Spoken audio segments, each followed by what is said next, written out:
Bonjour à tous et à toutes, je suis Nicolas, passionné d'immobilier et adepte de la location meublée saisonnière depuis de nombreuses années sur la commune de Limoges. Vous trouverez sur mon blog Locastus conseils et astuces concrets pour développer votre activité de loueur en toute simplicité.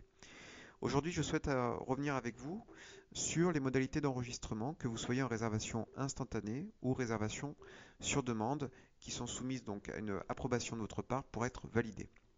Ce que j'appelle aussi la réservation sur requête. Donc concrètement, les formalités d'enregistrement, pour les imposer à votre locataire au moment de son arrivée, doivent bien figurer dans votre annonce, dans un descriptif, alors ça peut être en début ou en fin d'annonce, tout simplement pour vous permettre bien de lui afficher le contexte de son arrivée et d'un point de vue surtout administratif.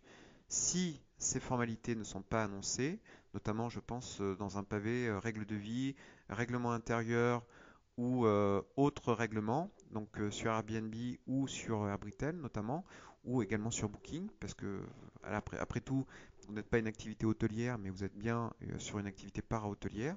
Donc il n'est pas incongru de demander euh, de remplir, de satisfaire pour le locataire qui arrive à des formalités d'enregistrement.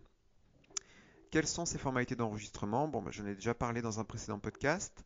Pour ma part, les prérequis sont simples. C'est un contrat de location. Ça va être un état des lieux d'entrée et de sortie, une fiche de renseignement si la situation locative l'impose au regard de la législation en vigueur.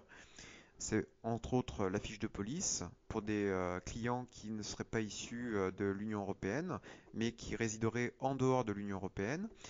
Et ça va être une copie de la pièce d'identité de chaque occupant. Voilà. Voilà en gros les prérequis que je réclame. Donc concrètement, j'observe que la plupart de mes clients Airbnb ont ou pas vécu la situation d'enregistrement. Donc moi, ce que je recommande toujours, que vous soyez en réservation instantanée, donc que le client est réservé, ou que vous soyez en demande sur réservation, qu'on vous envoie une demande de réservation soumise à votre approbation ou non, ce que je vous invite à faire, c'est toujours dans votre message d'accueil d'indiquer les conditions d'enregistrement et d'arrivée, en rappelant les horaires d'arrivée maximum et minimal. Donc par exemple, un créneau, moi j'accueille mes clients entre 17h et 21h, et en indiquant que vous êtes amené à faire des formalités d'enregistrement, en les détaillant si besoin, et en rappelant quelques règles de vie si vous le jugez nécessaire.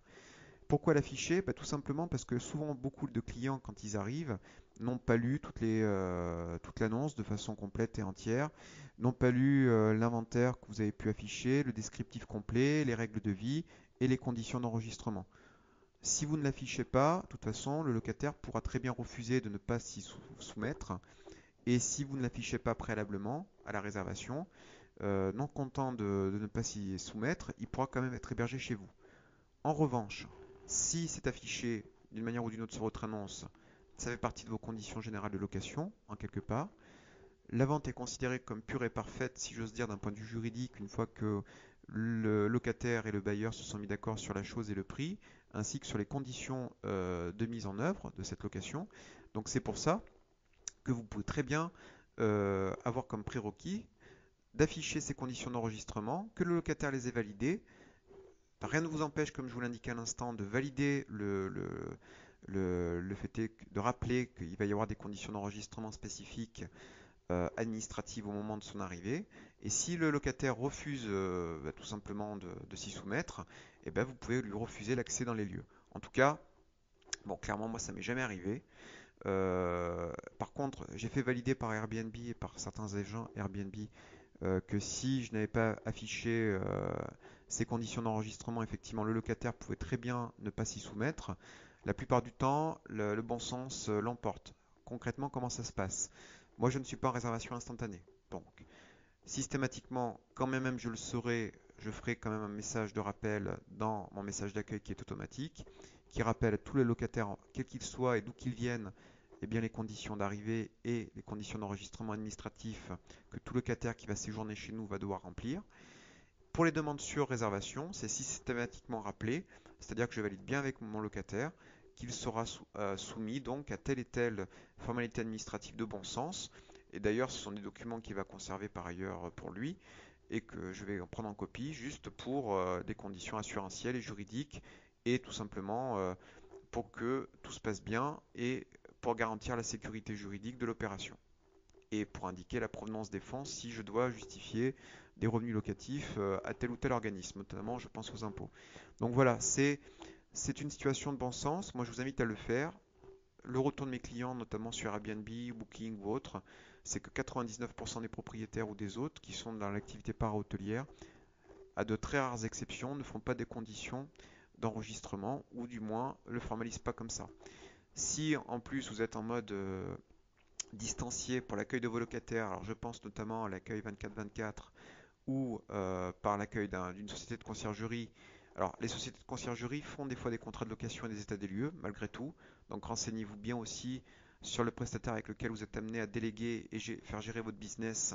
Quelles sont les démarches administratives qu'ils remplissent en cas de problème avec le locataire.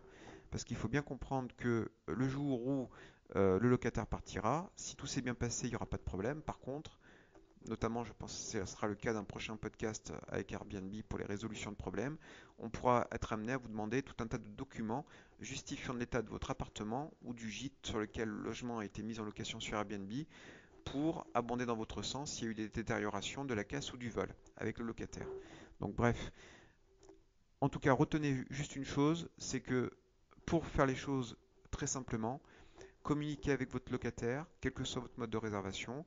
Affichez bien le contexte d'enregistrement à laquelle le locataire va être soumis en amont, pour ne pas qu'on vous dise que vous n'aviez pas affiché le contexte d'arrivée.